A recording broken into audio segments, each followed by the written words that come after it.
Hey everybody, I'm Cale Prindle and welcome to Words from the Muck for our second episode on Ray Bradbury's Fahrenheit 451. Today we're taking a look at Bradbury's choices that help build his dystopian world. Fahrenheit is a dystopian world in which media is tightly controlled. Civilians can't have books and their TVs blast constant nonsense entertainment. But beyond the media, the people of the world are ultimately unhappy and society itself is near collapse. Our protagonist Guy Montag is going through his own existential crisis, but we get glimpses of his whole world losing touch with itself throughout the entire novel.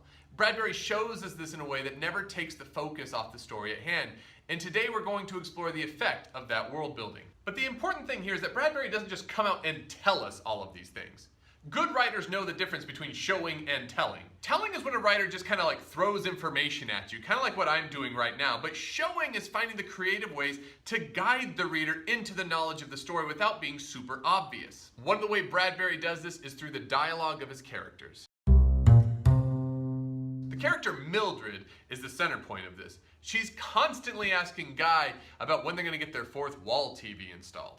If we had a fourth wall, it'd be just like the room wasn't ours at all, but all kinds of exotic people's rooms. She is ecstatic about being able to participate in her gimmicky TV shows that mail her a script so she can have lines to say during the broadcast, and she'll fight tooth and nail to make sure she doesn't miss her favorite show. This comes out later when Montag is in the middle of his crisis, trying to figure out how do I throw a book away even though I need to because my boss is getting suspicious. But among all of that, Mildred just turns to him and asks, "You'll be here for the White Clown tonight and the ladies coming over?" The White Clown is one of many shows Mildred is obsessed with, along with a group called The Family.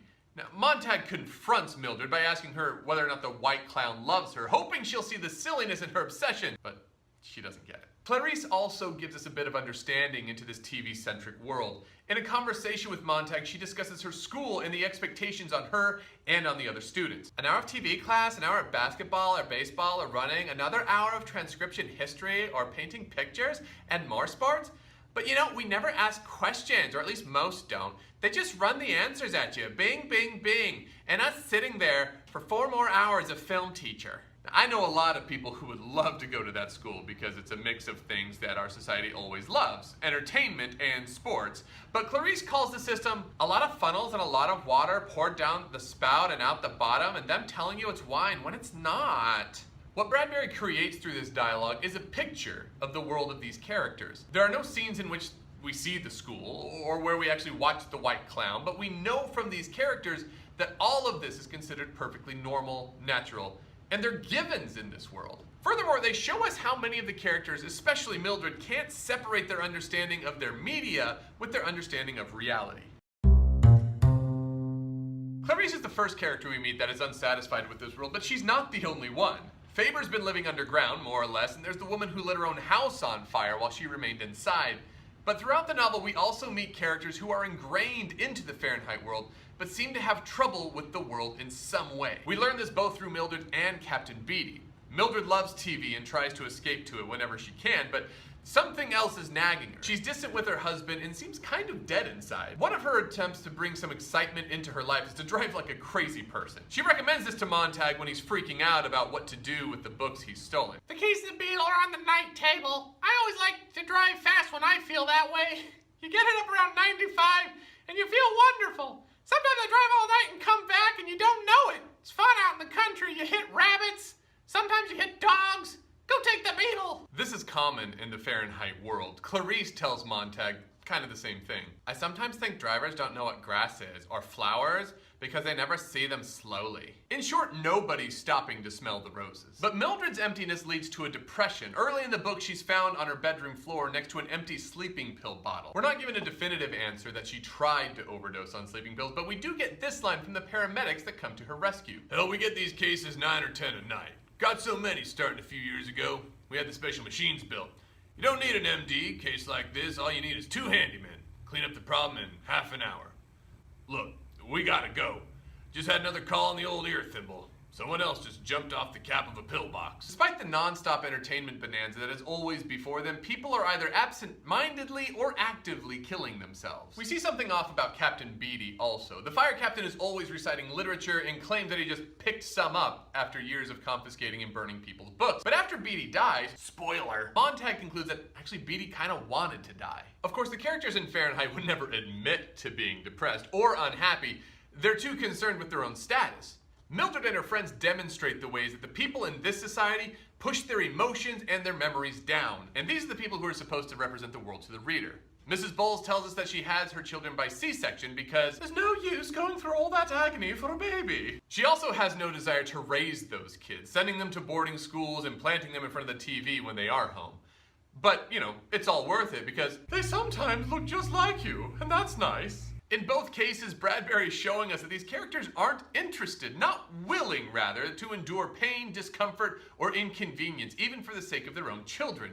Instead, they'd rather live their lives and avoid anything that might make them ask hard questions about their world. Mrs. Bowles and Mrs. Phelps continue this idea in their response to something that does stir their emotions. In a fit of frustration, Montag reveals that he has been stealing books and forces them to listen to a poem. The result is a sobbing Mrs. Phelps. She doesn't know what made her cry, but Mildred is right there to calm her down immediately. Mrs. Bowles launches into a tirade saying, "I've always said poetry and tears, poetry and suicide and crying and awful feelings, poetry and sickness, all that mush. Now I've had it proved to me." Nobody is willing to confront their feelings, and yet each night dozens of people are overdosing on sleeping pills, racing through the countryside to feel alive, and trying like hell not to cry.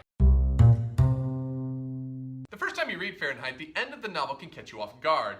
Montag has fled the city just before the city is bombed, and he has to consider whether or not he will return to help the people who had just tried to either arrest or kill him. This is weird on the first time through because the characters never talk about the war. I mean, they never talk about politics or anything because most of the characters aren't interested in anything aside from themselves and the shows they watch.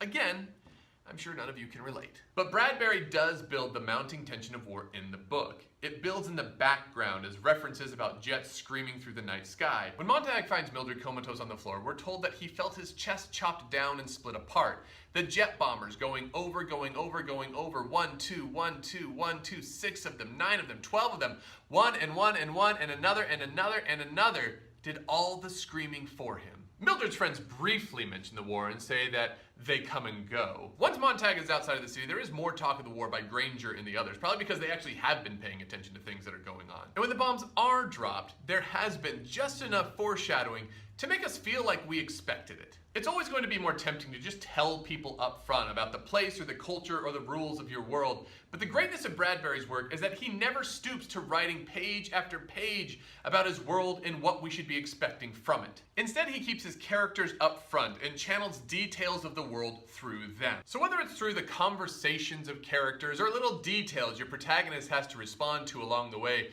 take a lesson from one of the most treasured sci-fi writers we've ever known and keep your story and your characters central. Thanks for watching Words from the Muck. If you like this episode and you'd like to see more, please click on the subscribe button and join us next week as we talk about the way Bradbury uses illusions to build the themes of his work. If you'd like to submit questions about literature or writing or grammar or anything like that, please go ahead and leave a comment down below. And until next time, farewell, good people. As it's losing... How do I throw a book away just to keep the... We lean... Mrs. Bowles line... Mrs. Bowles... Literature... Can do better than that. I've always said that... It's gotten too far away. Done that one better. Oh, that was weird.